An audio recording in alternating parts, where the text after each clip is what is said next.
Good morning, Husker faithful. This is Ethan Vice. This is for our Lincoln, and I got a special little show for you today, as we are in another weekend of competition for the whole entire Husker athletics department. Please do me a favor, hit that subscribe button, like this show, leave me a comment. Uh, let's get started. Um, we went through the week. Men's basketball, lost on the road to Rutgers. Ladies beat Michigan. We're now in the weekend portion of things. As we had a indoor track meet at the Prairie Wolf Invitational, which is a home track meet for the Huskers. Last night, wrestling got a huge win over Minnesota on the road, top 10 matchup. Very exciting duel, very late duel. Did not get over till 11 o'clock. Then you had bowling that went through the day undefeated. So we will talk about that and more as we got some things lined up for today in the world of athletics. So let's get started. Let's talk about the Prairie Wolf Invitational real quick, as it was another good track performance by our beloved Huskers. Anyway, so we earned 3 event titles on Friday night's Prairie Wolf Invitational. We have LaQuasia Stepney secured the 60-meter hurdles win in 8.73 seconds after setting a meet record in the prelim. Favor Wanjoku placed second with the personal best of 8.92 seconds. Then you have Rebecca Pecora. She claimed a long jump with a distance of 18.9 3/4, while Wanjoku took third with 18 feet 7 inches and 1/4. In the men's weight throw, Josh Morrissey finished first with a distance of 63 feet and 11 inches. Seth Schnackenberg placed third with a PR throw of 59 feet 6 inches and 3/4. Ariel Amentor took fourth in the women's weight throw with a mark of 59 feet 5 inches. I'm still trying to wake up, ladies and gentlemen, so bear with me. Then you have Sage Burback with Nebraska's top finisher in the women's shot put, taking second with 44 feet 9 inches and 1/2. In the men's shot put, Tyler Brown added a runner-up finish with a mark of 52 feet 5 inches and 1/4. Till Stein fourth place fifth with a throw of 45 feet 6 inches and 1/2. Seth Bayless ran to third in the 200 meter with the PR personal record, 22.16 seconds and 6 in the men's 60 meters, clocking a 7-second even run there. In the women's 400 meter, Marie Vanasteel ran a personal best 1 minute exactly 0.16 to take the 6.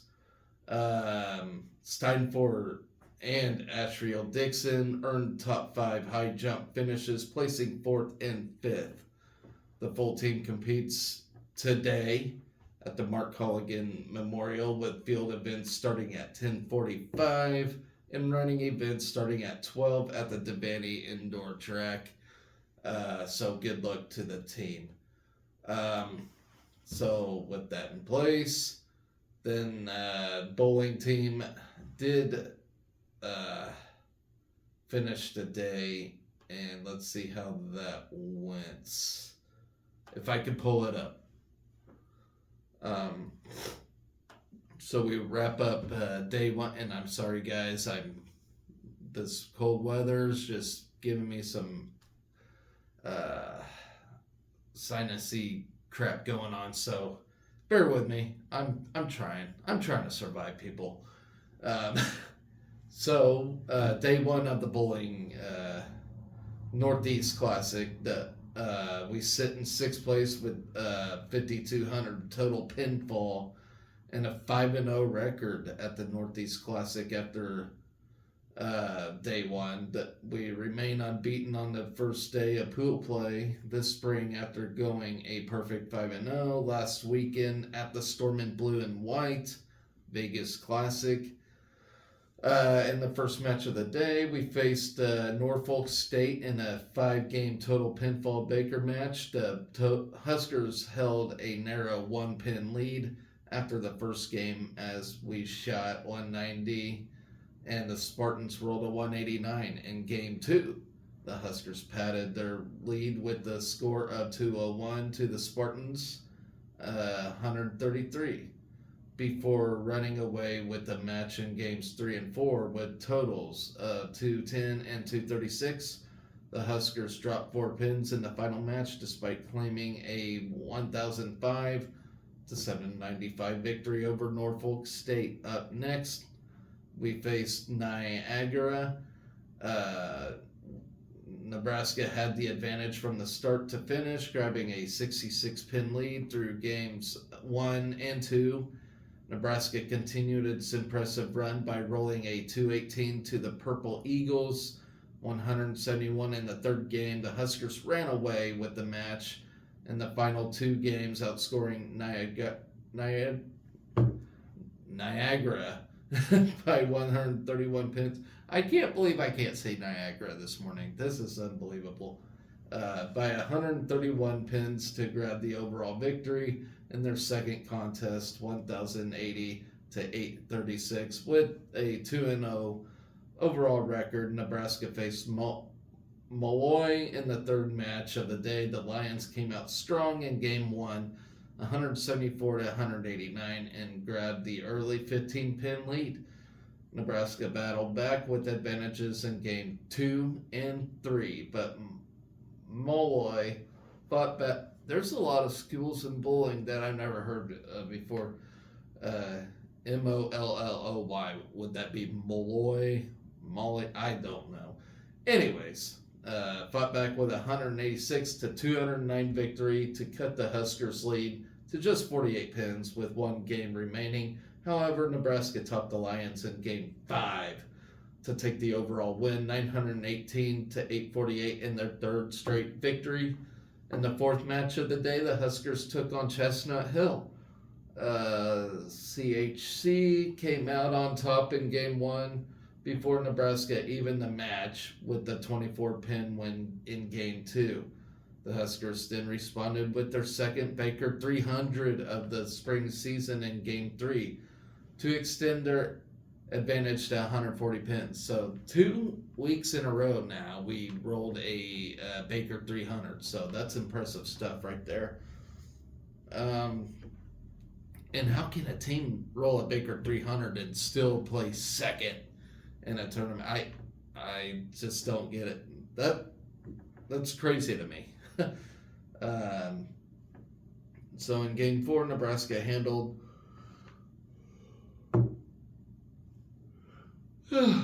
you have got to be kidding me with this shit. Okay, in game 4, Nebraska handled CHC 204 to 174 with Nebraska grabbed its 4th overall victory in the day in game 5 to seal the 1,060-855 win. Up next was the 5th and final match of the day where the Big Red faced number 15 Mount St. Mary's. Nebraska secured the first 2 games, 247-194 and 227-167, and held a 113-pin advantage. In game 3, Nebraska added its lead as they spun a 257 to the Mountaineers 196. The Huskers capped off their perfect outing with victories in game 4 and game 5 to finish the day undefeated. 1137 to 190 to 926. The Huskers continue competition at the Northeast Classic tomorrow, starting at 8:25. Actually, that would be today. Uh, each team will play 5 traditional matches, while Nebraska facing New Jersey City. Then you have number 24, Delaware State, Wilmington, and number 5, NCAT. Ugh, guys, I don't know why I'm so sleepy this morning. I usually wake up earlier than this, so it's crazy to me. All right, so with that all said and done, we had a fantastic duel yesterday. It was the Big Ten Network had a trio of duels.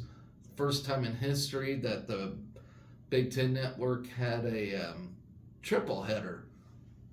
So it all started at like 4 or 5 o'clock.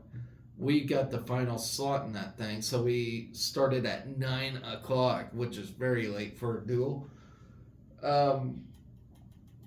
So it was it was the best duel out of the three. As the first one, you had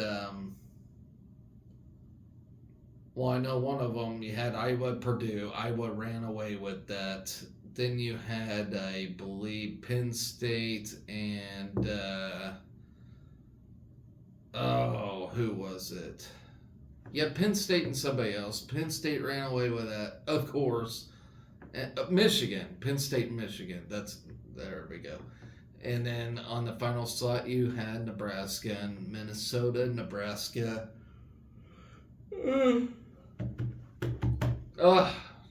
I can't believe I yawned this much. So Nebraska ran away with this duel in 1914, and I wouldn't necessarily say ran away with it, but we got the dub, and all is well. It was it was sloppy, of course. It sloppy and on the road, but we got the job done, and I like that. In a back and forth top 10 showdown, heavyweight Harley Andrews. It all came down to Harley Andrews. Who would have known? He was under 500. I think he was 8-9 of the season going into this match. With this upset victory, that won it all right there. Winner take all heavyweight match. Yeah. So, we earned a 1914 win over number 9 Minnesota. So action started at 125. I was very disappointed with this match as Caleb Smith took on Patrick McKee. Patrick McKee is a great wrestler. He's ranked number 18th in the country, but in my honest opinion, I think he's either a 3rd, 4th, 5th, 6th placer in nationals. I think he's that good. He's definitely All-American material. But took on Patrick McKee in the duel's first ranked bout of the night. McKee scored first with a takedown and combined 7 points of near fall to take the 10-0 lead in the first period. I hope I stopped this yawning shit. All right. So in the first period, Smith. And this show's raw, by the way. I don't cut. I don't edit. I just don't have time for that. Anyway, so takes the 10-0 lead in the first period. This was unnecessary, I believe. Caleb Smith, of course, I believe he just had an off night. This wasn't his true showing. I believe the match was going to be very competitive, but I didn't think Caleb Smith was just going to get the floor mopped with him. But Smith then scored a reversal in period 2, but McKee held the momentum, and Smith fell by tech fall 18-2. Then we had 133 pounds. We for some reason decided to throw Kyle Berwick in. So I'm not really getting this. Jacob Van D came off a huge win last week against Brody Teske. Definitely his biggest win of his little small career here, and we throw in Kyle Berwick, who has just been struggling. I don't get this move, but Mark Manning throughout the years, watching his wrestling teams, he never really seems too concerned about dual victories, which is fine. He aims more for uh, piecing together for postseason action. You know, throughout the years, we always see him throw guys in at times where it's just like very questionable. But I think he just aims more for when the time is for the Big Tens and the NCAAs. He plays the long game, which is fine. And I can't really complain. So he doesn't really go for the dual victory, so to speak. He can. I think he can care less about the number one dual ranking. Okay, I mean he plays the tournament game, and I'm fine with that because the NCAAs matter, the Big Ten tournament matter. I guess it don't really matter, being number one or in the dual record sort of things. We don't have dual meets, so it makes sense. And he plays this long game, but Jacob Van D, he looks like the clear starter for us, but instead he throws in Kyle Berwick, which is fine. Like I said, I'm not too worried about it. But made his Big Ten season debut as he wrestled Tyler Wells, who's number 27, to a scoreless first period. Berwick then got on the board first with an escape and held the 1-0 advantage with 2 to go. In period 3, Berwick was awarded a stall point. Wells scored a takedown, and Berwick earned the escape to tie the match and force overtime 3-3. In sudden victory, Wells scored the takedown to win by decision 6-3. So we're trailing 8-0 now. We're entering 141 pounds now. Number 8, Brock Hardy, worked to get them back on track against number 19 Vance Bombar at 141. Hardy was aggressive in period 1, but the two were scoreless with 5 minutes remaining. Hardy then recorded Nebraska's first takedown of the night in the second period, and after a pair of Bombar escapes, held the 3-2 lead to start the final period. Hardy got the quick escape, added another takedown, and secured the riding time point in the final period to earn the 8-3 decision. And I'm serious, guys. I'm not tired. I'm just a yawner, morning yawner. So yeah, for whatever reason, it is what it is. Okay, so up next, we had number 1. You know him, you love him, Ridge Lovett. Took on Minnesota's number 13, Drew Roberts, another fantastic wrestler. Lovett scored first with a takedown, got the ride out to end the first period with 1:41 of riding time. Lovett earned an escape to start period 2 and finished the period with another takedown to lead 7-0. With 2 minutes remaining, Lovett then tallied his third takedown of the match and the riding time point to earn the 11-0 shutout major decision to improve to 16-0 on the season. Then we have in the duel's first of two top 10 matchups. Yeah, Peyton Rom, number 3 in the nation, taking on Michael Blockus, another fantastic All-American type wrestler here at 157. And Peyton Rom, being tested 3 weeks in a row now. He did get in early and scored a quick takedown before Blockus got the escape to hold the 3-1 advantage. After 3 minutes, Rob then earned an escape in each of the final 2 periods, but it was not enough as Blockus scored 2 takedowns and 4 near fall to win by decision 12-6. Peyton Rom, and you got to give the guy a pass. Nearly died after the NCAAs, like literally nearly died. He almost died, and there's probably some mental screwiness going on there. I mean, if I almost died like he did, I would probably be messed up too.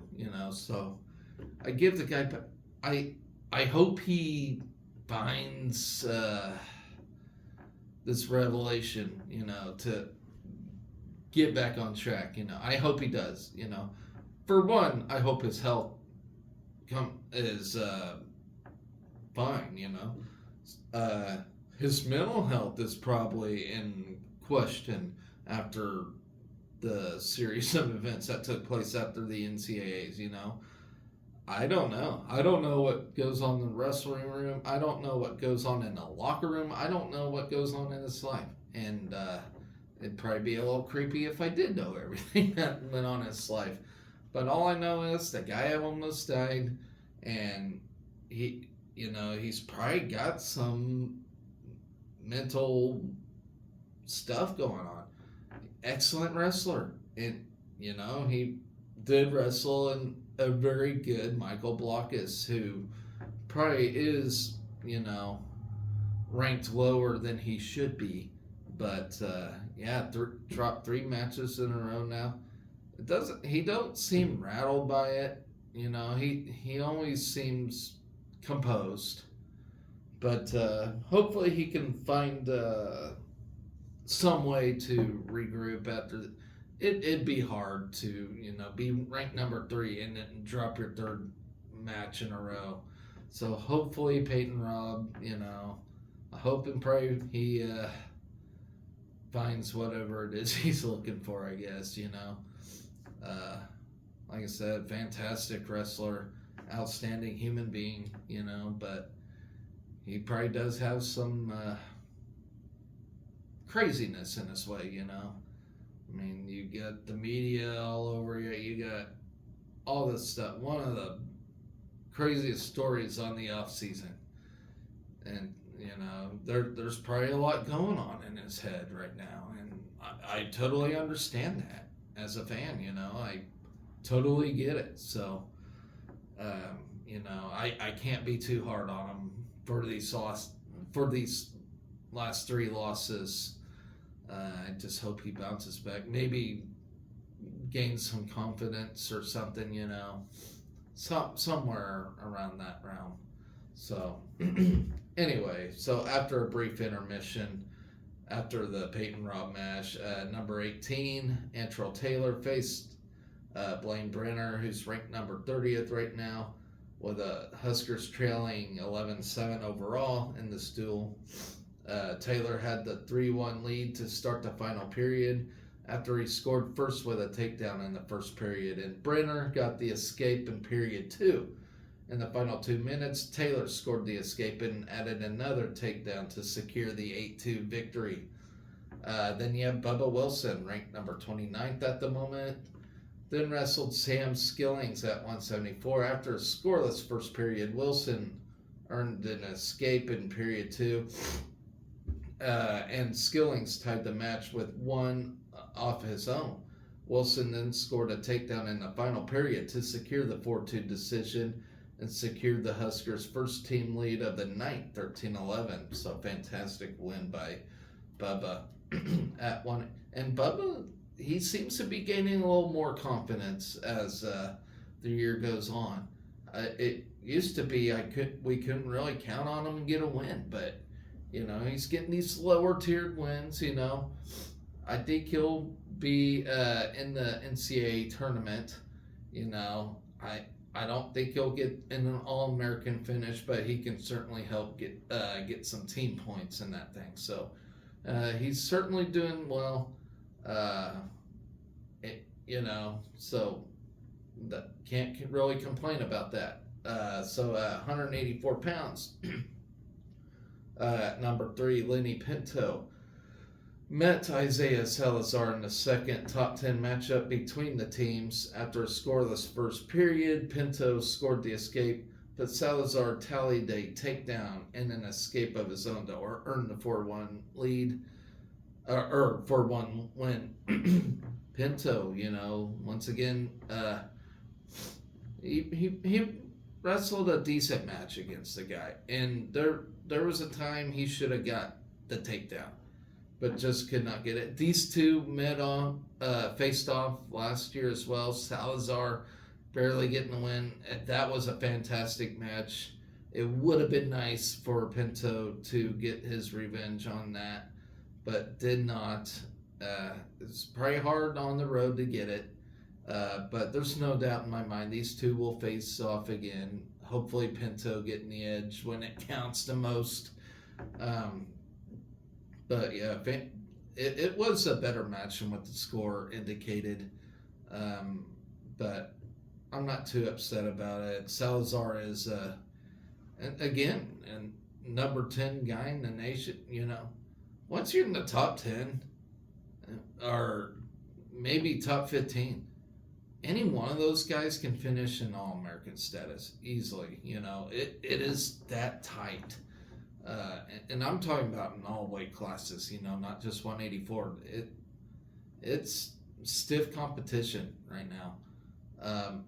And really, I feel like the most clear number one right now, pound for pound, is Ridge Lovett. I really do think he'll take it all. I might be eating my words after saying that, but the guy is on a different level right now. Definitely probably the best pound for pound, in my honest opinion. I really do believe that. Levi Haynes from Penn State's probably a close second in that group, which is the weight class Peyton Robb wrestles in. And that's another one that I don't really want to get into that, but yeah. So with 2 matches to go in Nebraska trailing 14-13, number 15 Silas Allred faced number 24 Garrett Joles. The bout featured another scoreless period before the two traded escapes, and the match went into overtime. Allred then scored the takedown and sudden victory and secured the 4-1 decision. So good for Allred. I don't know what he's been having this mental blockage as well. He's coming off of a couple losses himself, but finally got a victory. Hopefully that continues a momentum swing for him in the coming days with all these duels, and Sunday as we take on Purdue. Then we come down to heavyweight. Definitely exciting.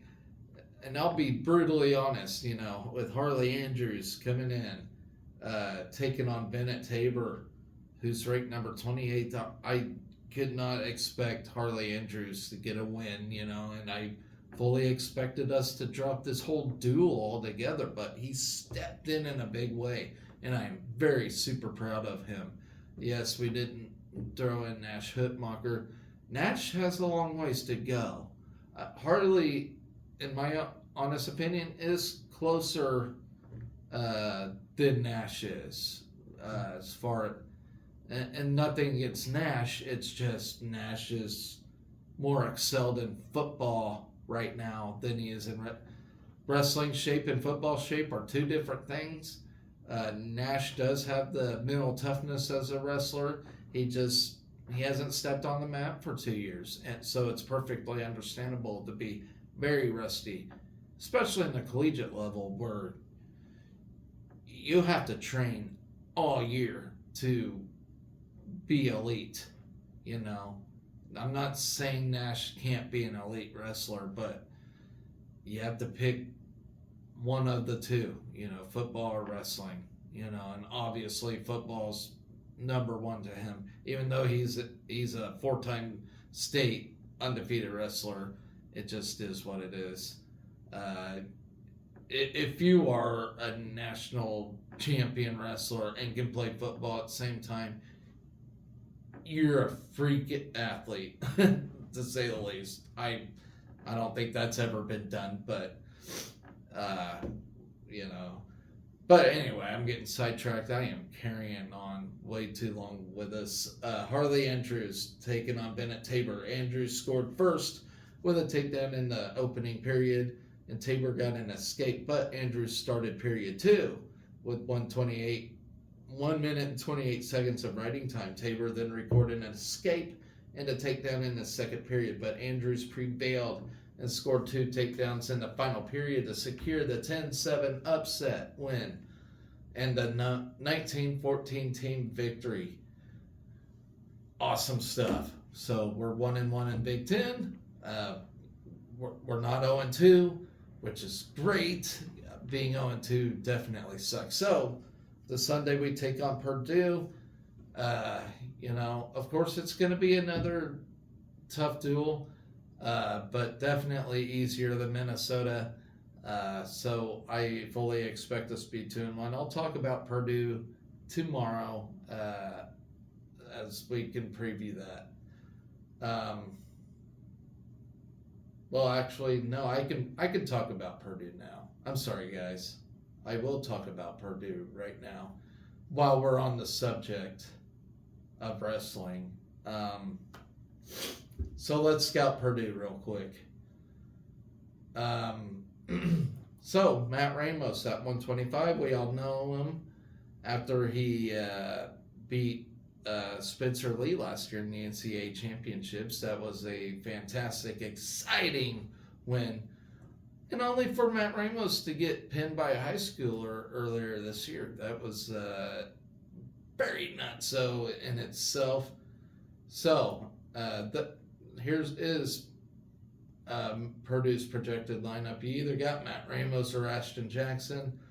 Why would you not put in Ramos? And of course, that'll give Caleb Smith the chance to earn a huge career victory. I don't see that happening though. Matt Ramos is still good despite being beaten by a high schooler. Then at 133 pounds, we either got Jacob Van D or Kyle Berwick. Jacob Van D is number 19 right now. Took a huge jump from number 30 to 19 this week.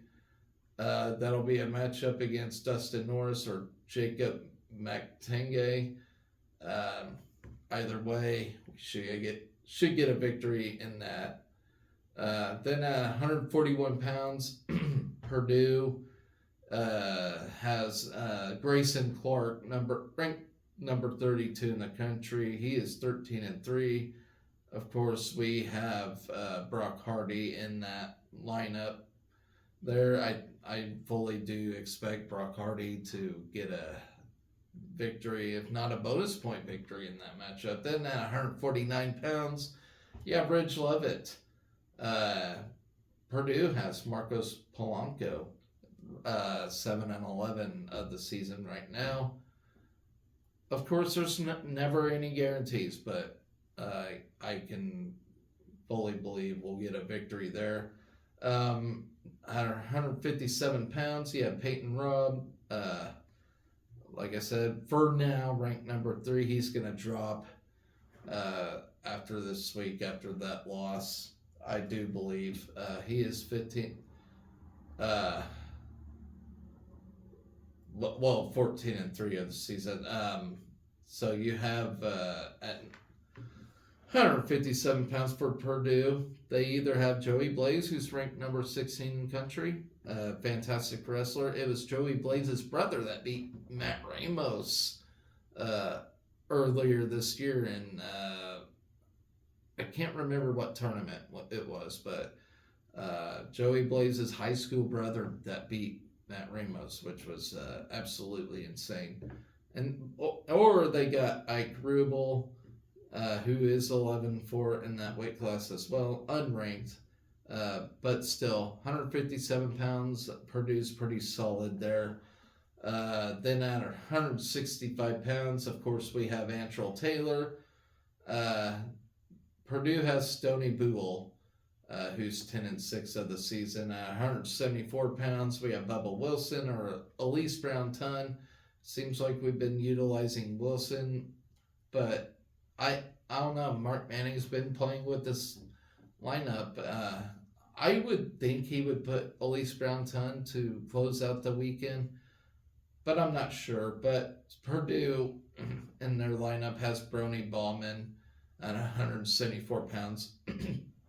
Then at 184 pounds, you of course, have Lenny Pinto. He could take on either James Rowley or Hayden Philpich. Uh, I fully expect uh, Pinto to bounce back with a win in that weight class. Then 197 pounds, Silas Allred will take on Ben Vanadia or Mitch Hutmacher. Uh, and that, again, should be another win. Then at heavyweight, Purdue has Tristan Ruhlman, who's 4-13 of the season. So it could either be Nash or Harley. We'll see. Maybe I would think maybe Nash, just to give him some experience, but I don't know. Mark Manning has his ways of playing with the lineup clear till postseason. So don't be surprised what you see Mark Manning throw out there. So we'll see. We'll see how it goes. So that takes care of Sunday's preview against Purdue. Let's talk about today's events going on. I am dragging this show out, so I would not be surprised if I got low viewership here. So Rifle takes on Georgia Southern, and Rifle, hopefully we bounce back with a win after a loss against Kentucky. Then we got the Mark Culligan Invitational for track and field, the indoor track and field. Let's see what it says about that. I might have already talked about that yesterday. Like I said, guys, it's been a long week for me. Then men's basketball today takes on Northwestern. Let's talk about that real quick. I'll try to make it quick. Maybe. There might not be a preview for that. Sometimes this website gives me... All right, so we're actually honoring Danny Nee in this basketball game against Northwestern. Going to be a hard-fought battle, to say the least. It is alumni weekend as well. Saturday's game is alumni weekend, as 65 former players and basketball staff will be back in Lincoln for the weekend. The event includes a private dinner for basketball alumni and their families on Friday, including a recognition of the 93-94 Big 8 tournament title team. All of the alumni in town will be recognized during halftime ceremonies, while former head coach Danny Nee will be honored during the first half. So that's really cool. We have never found a coach better than Danny Nee until hopefully now with Fred Hoiberg. But we'll see how this season pans out. So we look to bounce back after a devastating loss to Rutgers, which is back-to-back losses. Second time this season we had back-to-back losses. I hate that. Bryce Williams had a game high of 22 points, including for the Huskers, 13 three-pointers to lead the three Huskers in double figures. Rutgers rallied back from a 12-point deficit in the final 10 minutes, sent the game into overtime, and outscored us 18-13 in the extra session. So let's talk about Northwestern real quick, if I can.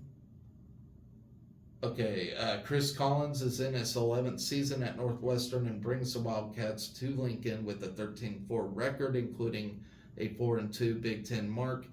The Wildcats returned 3 starters from a team that won 22 games and reached the second round of the NCAA tournament. Senior guard Bowie is one of the Big Ten's premier players as he averages 18.5 points per game on 45% shooting and 5 assists per game. He scored 20 points in each of Northwestern's last 2 games.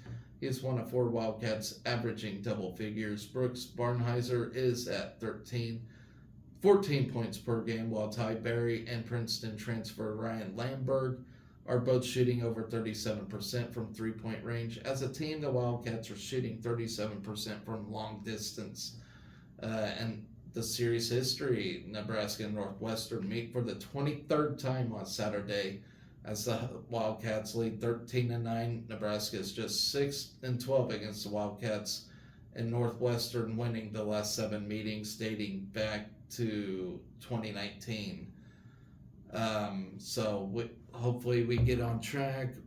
We're at home. Fortunately, we have honoring Dan and E, 93-94 team. So should be a fun, big atmospheric game for us. Should get the win. Should bounce back, and all will be good. I hope. We'll see. If we drop this game, it's gonna be a long rest of the season. So we gotta bounce back and get this W. But it won't be an easy task. Northwestern's really good. I do believe. I mean, they took, like I said earlier, they beat Purdue. Purdue's a great team.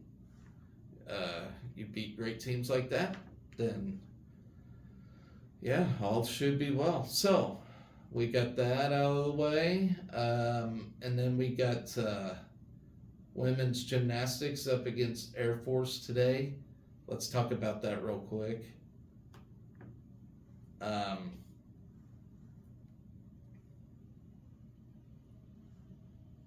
Says we host Illinois in the first. Wait a minute. Okay, let me backtrack here, guys. I am sorry. Not women's gymnastics, men's gymnastics. Let me clear that up. So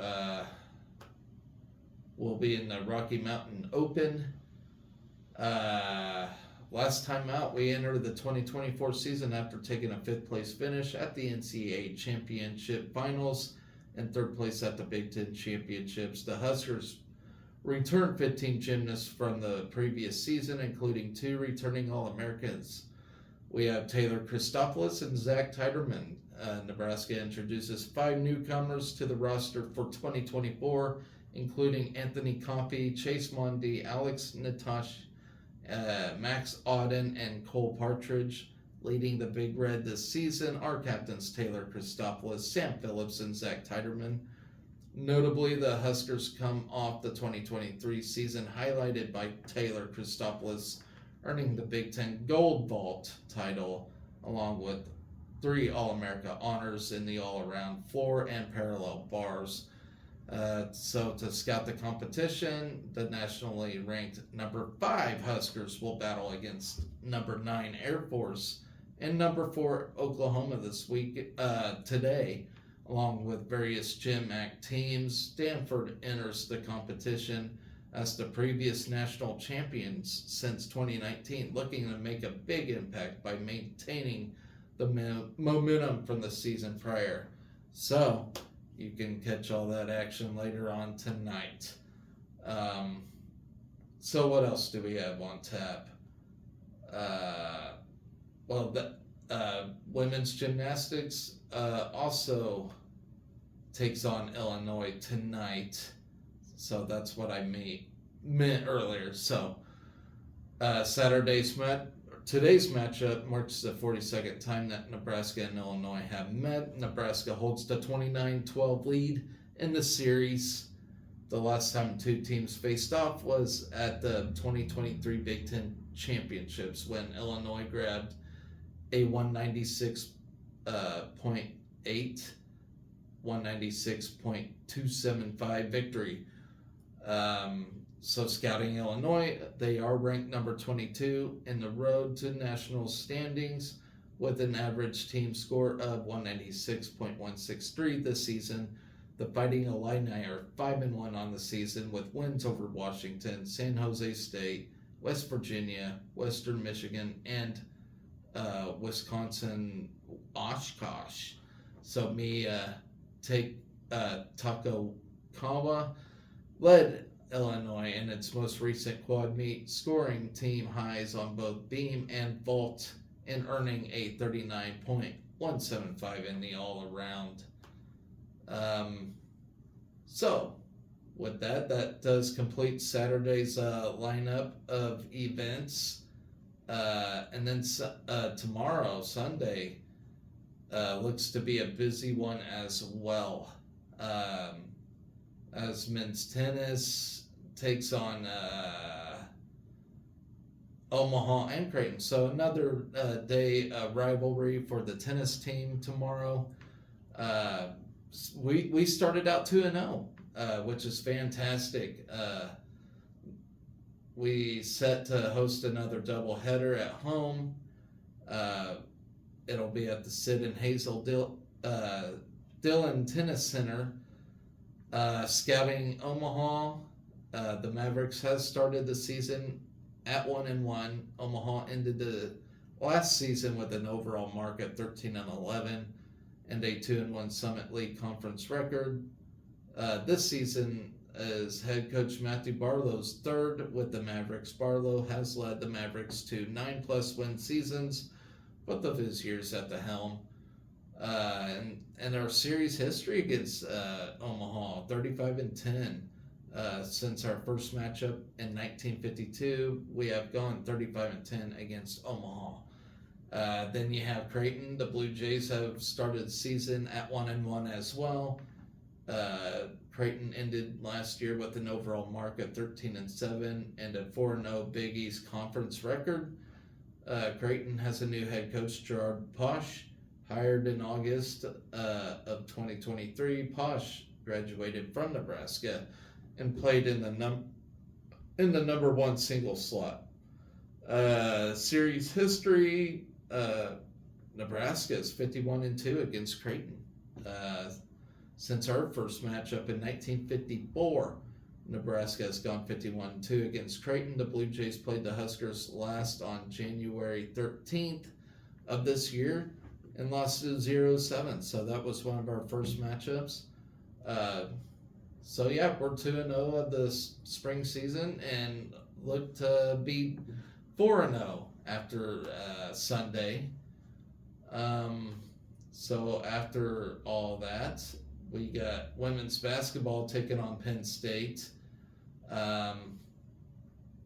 Once again, should be a tough one, as the Big Ten is always a very rough conference to play in for both men and women. So let's talk about Penn State real quick.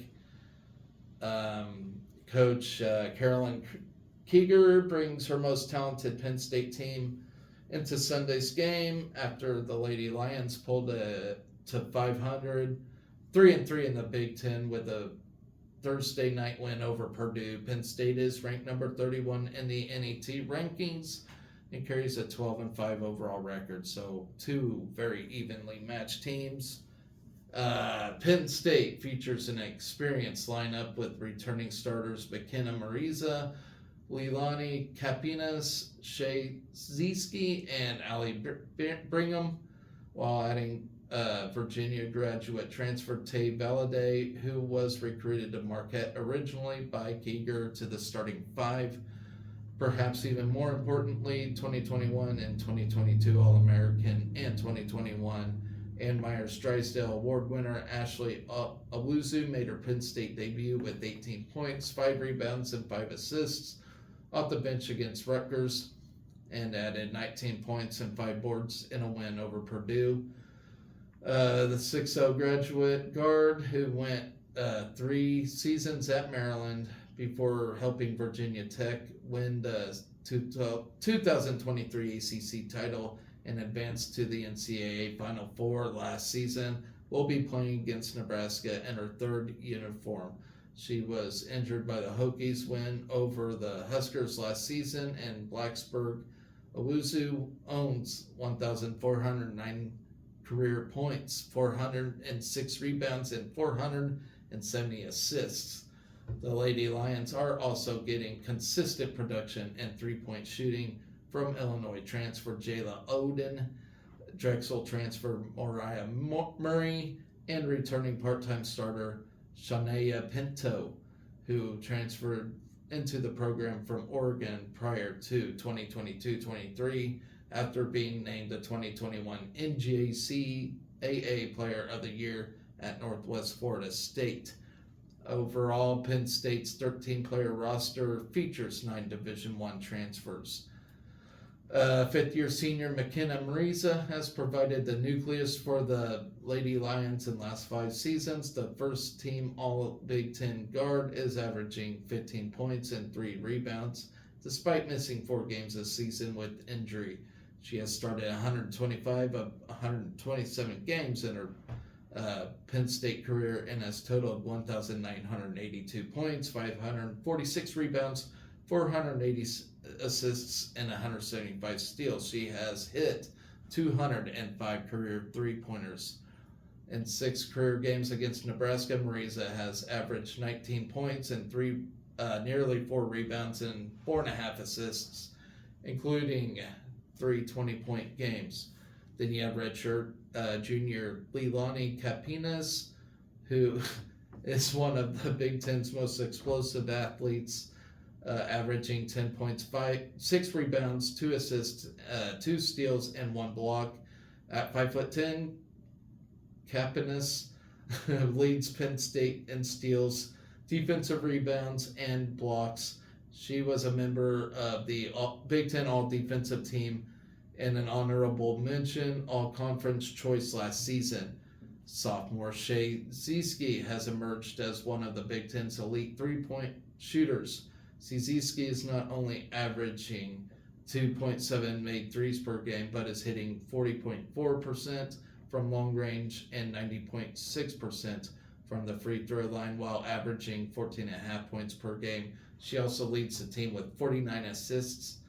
Tay Valladay, a 5'6" guard, has taken some of the ball handling load off Mariza and Zieski, averaging 2.7 assists to go along with her 12.5 points per game. She is also hitting a team best 58.5% of her three-point attempts. Allie Brigham, a 6'4" senior post, has been a part-time starter the past 2 years before starting all 17 games this season. She is averaging career bests of 10.4 points and 6 rebounds in 2023-24. Penn State owns one of the most explosive offenses in the Big Ten, averaging 87 points per game while hitting 50.9% of its field goals and a blistering 41.5% of its threes. Penn State has 9 players shooting better than 36% from long range. The Lady Lions have hit 74.1% of their free throws and own a plus 3.5 rebound margin and a plus 3.7 turnover margin. Penn State is 0-5 against current NCAA net top 30 teams, but 12-0 against everybody else, including top 100 wins over Kansas, Oklahoma State, Purdue, and St. John's. So solid team that I think will be in the NCAA tournament, and maybe a Sweet 16 team if they, get things right. So this could be a competitive game for sure. So what else could I say about that? And my voice is starting to go, guys. So that actually previews the rest of this whole weekend. Next week, not as busy throughout the week, but on tomorrow's show, after everything's wrapped up, I will talk about. Actually, I'll probably be back Monday, is what I'll do, and recap the whole entire weekend, and then talk about the upcoming week. Like I said, not as busy of a week, but a busy weekend as usual, as we continue our winter season here in athletics. So, without further ado, guys, I know this was a longer show, but I wanted to preview everything instead of having 2 shows this weekend. So, I hope you bared with me. I know I had a rough start to this show. Actually, a rough show altogether, but hopefully y'all get the info you need for the weekend. And like I said, this show is uncut. It's raw. And yeah, I don't have time to edit things. I have a full-time job. I have a kid on the way. There's a lot going on in life, so I can't really stop and edit these things because my life is just constantly going. But hopefully, I give you guys the info y'all need for everything about the Huskers, as I enjoy talking about them. Um, but, anyways, guys, uh, like I always say, be excellent to each other. Go Big Red.